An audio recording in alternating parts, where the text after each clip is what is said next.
Welcome back, everyone. The world watched with bated breath as events unfolded in June 2025, a moment that would mark one of the most dramatic escalations between the United States and the Islamic Republic of Iran in decades. For years, these two nations had been locked in a geopolitical struggle marked by proxy conflicts, intelligence battles, sanctions, and periodic crises. But what happened in June 2025 was different. It was sudden, it was shocking, and above all, it shattered assumptions about how far this rivalry could go. For nearly half a century, the U.S.-Iran relationship had been defined by deep mistrust and periodic conflict. Since the Iranian Revolution in 1979, each side had accused the other of aggression, sometimes overt, sometimes covert, while the world watched from the sidelines. Yet even through proxy battles and diplomatic spats, a direct military clash between the two powers had always been seen as a last resort, a line neither side wanted to cross. That line was crossed in June 2025.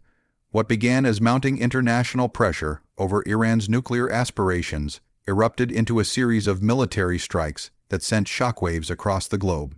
On June 21 and 22, U.S. forces launched a bold and unprecedented operation, a direct strike on Iranian soil targeting the country's most sensitive nuclear facilities. This was not a covert cyber attack, nor a limited raid.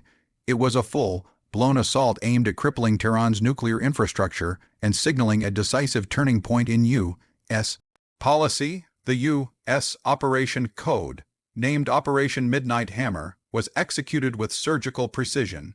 It involved stealth bombers, long-range missiles, and elite special operations capabilities.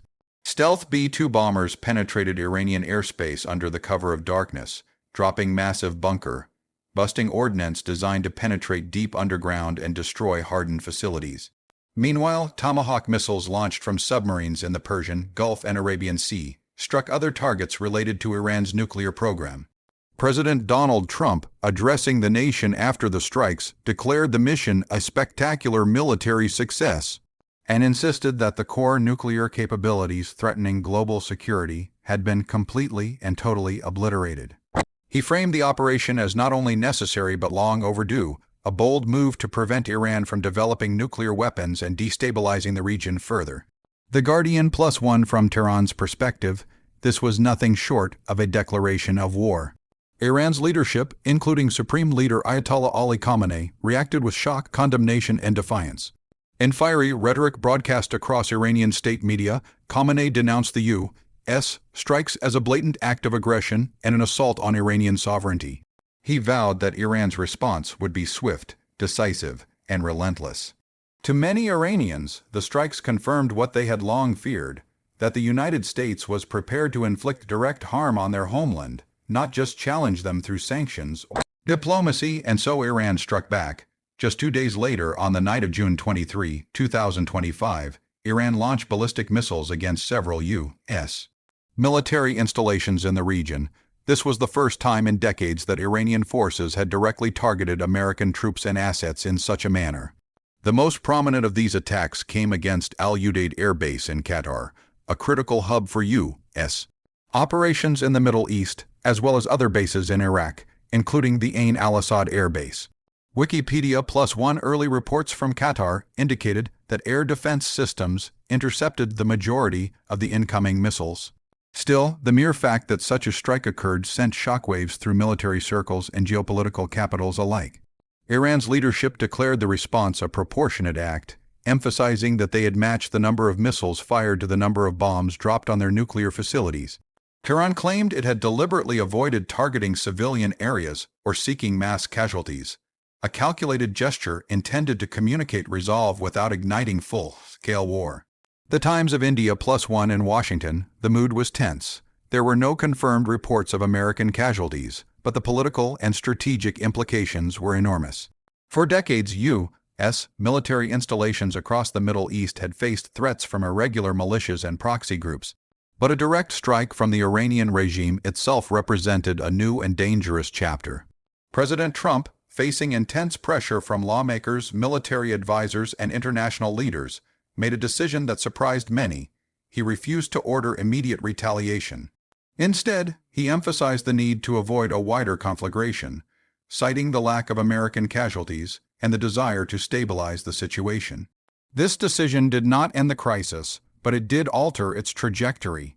New York Post: to understand the true magnitude of these events and why they shocked America and the world, it's important to trace the long arc of U.S.-Iran relations.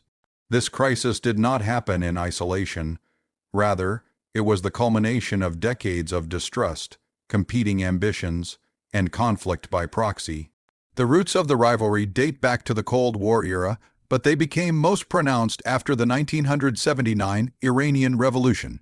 The overthrow of the U.S.-backed Shah and the establishment of the Islamic Republic transformed Iran from a regional ally into a vehement critic of American influence in the Middle East. A defining moment came later that year when Iranian students seized the U.S. embassy in Tehran and held 52 American diplomats and citizens hostage for 444 days. The humiliating crisis dominated headlines and set the tone for decades of hostility. Back in time today, over the following decades, the U.S. and Iran often found themselves on opposite sides of regional conflicts, from the Iran-Iraq War to the proxy battles in Syria, Lebanon, and Yemen. The U.S. accused Iran of supporting militant groups like Hezbollah and the Houthis, and Tehran viewed American military presence in the Gulf as an existential threat. Tensions repeatedly flared. In 2020, the U.S. ordered the assassination of General Qasem Soleimani, the commander of Iran's elite Quds force in Baghdad. The strike significantly escalated tensions and brought the two nations to the brink of war. Iran retaliated with ballistic missile strikes on U.S. bases in Iraq, the largest such attack in decades, causing traumatic injuries to over 100 American service members. World conflicts monitor, yet each time, the crisis subsided without full-scale war. Diplomacy, however fragile, and mutual caution prevented total confrontation. The 2025 crisis, however, was different. This time, the United States had crossed a threshold by striking deep within Iranian territory. And Iran responded not through proxies but through its own military capabilities. But why did the United States strike Iran's nuclear facilities in the first place? According to U.S. officials, Iran's nuclear program posed an escalating threat.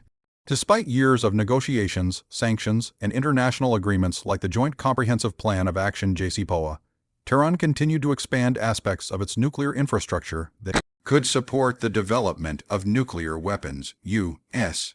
policymakers argued that Iran's enrichment of uranium to higher levels and its construction of deep underground facilities signaled a dangerous acceleration. They feared that Tehran was approaching a breakout capability, the point at which it could assemble a nuclear weapon in a matter of weeks. Preventing this scenario became a declared national security priority. Vocal, yet the decision to attack was not taken lightly. In Washington and allied capitals, there was intense debate about the consequences.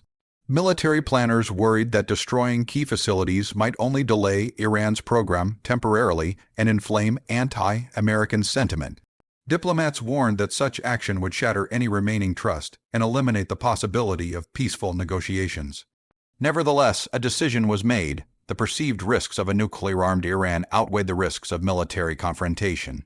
When the strikes were launched, they were met with immediate international reaction. Global markets reacted with volatility, with oil prices spiking amid fears of disruption in the oil-rich Persian Gulf. World leaders called for restraint, and diplomatic channels buzzed with urgent communications. Countries across the Middle East expressed deep concern, fearful that the conflict could engulf the region. Saudi Arabia, the United Arab Emirates, and other Gulf states urged both sides to hold back and seek diplomatic solutions. The United Nations Security Council convened emergency sessions. Even governments traditionally critical of Iran's nuclear ambitions called for de-escalation, underscoring how destabilizing a broader conflict could be for the entire world. Meanwhile, in Tehran, the leadership framed the U.S. strikes as unjustified aggression. State media broadcast footage of damage and declared Iran's determination to defend its sovereignty at any cost. Ayatollah Khamenei's speeches emphasized defiance, framing the confrontation as a struggle not only between nations but between moral orders.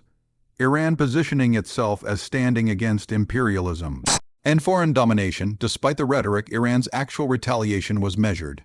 By matching the number of missiles fired to the number of bombs dropped upon its soil, Tehran sought to demonstrate strength while avoiding wide-scale destruction or significant loss of life. Analysts interpreted this approach as a calculated decision designed to save face domestically while minimizing global condemnation. The Times of India. From a military standpoint, the interceptions at Al-Udeid and other bases demonstrated the high level of defense coordination among U.S. partners in the region. Qatar's air defenses, along with allied systems, intercepted the majority of the incoming ballistic threats, preventing casualties and infrastructure damage.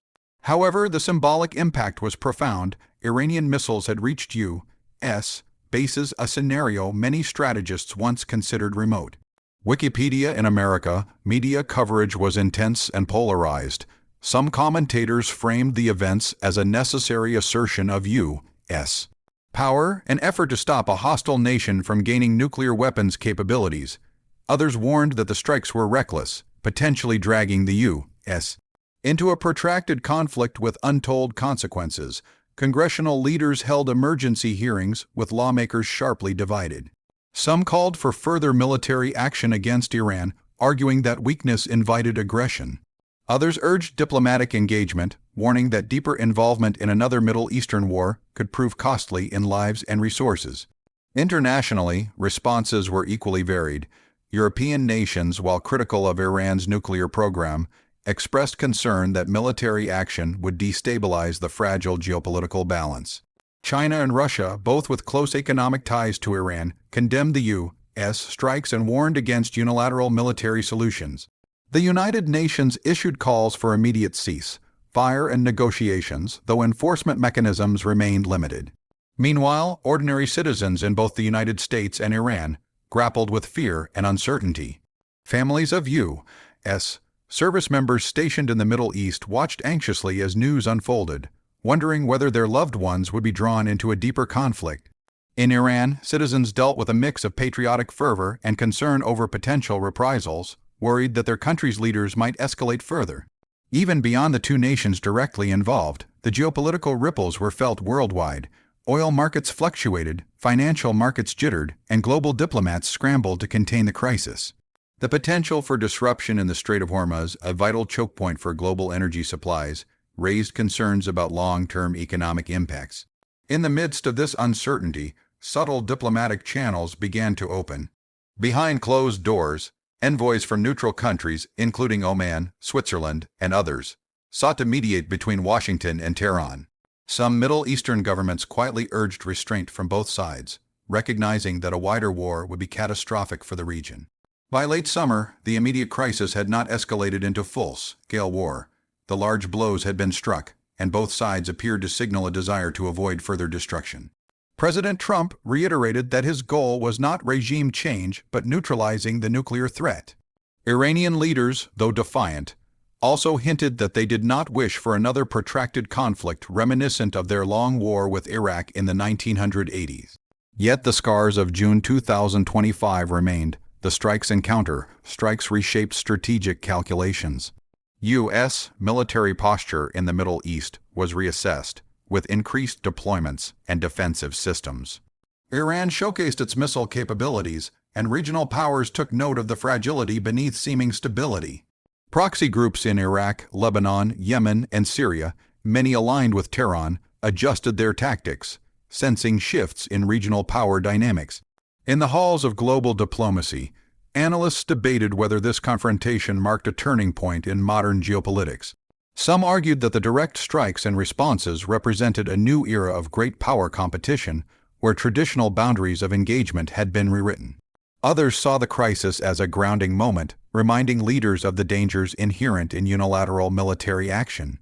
Through it all, the world witnessed how rapidly tensions can escalate when long-standing grievances and strategic interests collide.